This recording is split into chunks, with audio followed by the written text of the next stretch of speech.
Today we will learn how to type formula when your data is in the table format. Suppose I have this main database which has the table name is sales. So here I required for this invoice number a taxable value. Old method of typing formula is generally we type X lookup and my lookup value is this invoice number, and now I have to look up this array in this main database. I have to go this into this database and I will select this all invoice number field. I can just also go by this way, or even I just press control and space bar. This all invoice number get copied, comma, and now my return is return array. What is my result I required? I required a taxable value. So I just go in this field and just press control space bar. I will get the all required result, bracket close. I will get the desired result for this invoice number. Suppose if I check for this invoice number, taxable value 98,000. But see, for typing this all this formula I have to go to that range.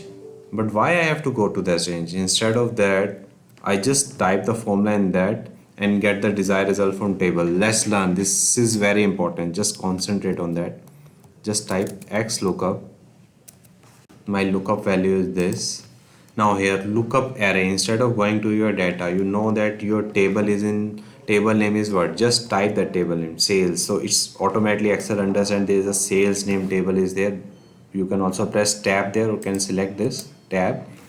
And now lookup array in the sales database, I want to select invoice number. Just start with this bracket sign, square bracket, and then even you can search that which array is your. Right now I want to search for invoice number. Even if you can type this, if you have a multiple column there, it will search on the basis of whatever you are typing. So here I search for invoice number. Just select that and press tab, and you will get sales invoice number, and just bracket close, comma. Now my value is return array. What I required here, I required taxable value. Just type sales, your table name. Now here's bracket start.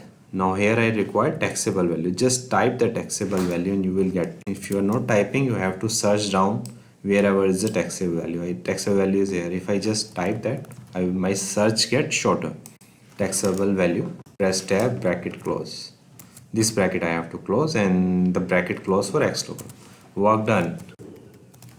I get the result for this all invoices number. So my range is in the table. The benefit of that, if range is in the table, anything new added in this table, this will automatically get happened. Same way we can use sum if formula. Suppose I required for this sale tax number how much taxable value is there, because they have multiple. So same way, just sum if. Here range is, I have to search for the sale tax number in the sales table, bracket start.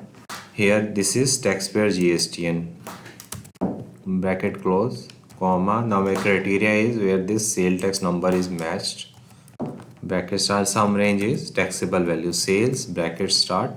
Just search taxable value. So taxable value is here. If you just typing taxable, I will get taxable value, bracket close. Done. Sorry, it's not work. I have to check why it is not work. Taxpayer GSTN. Okay, it's the counterparty GSTN. I have to change here result of counterparty GSTN instead of taxpayer GSTN. This GSTN number is covered in counterparty GSTN of counterparty. Just bracket close. So I will get this desired result. How much is the taxable value? We can also check that for this GSTN number. Total taxable value is 9,80,000, and for first invoice number is 98,000. So by this way, you can, instead of going to your array, you can just remain in your formula and type your formula. Thanks for watching this video.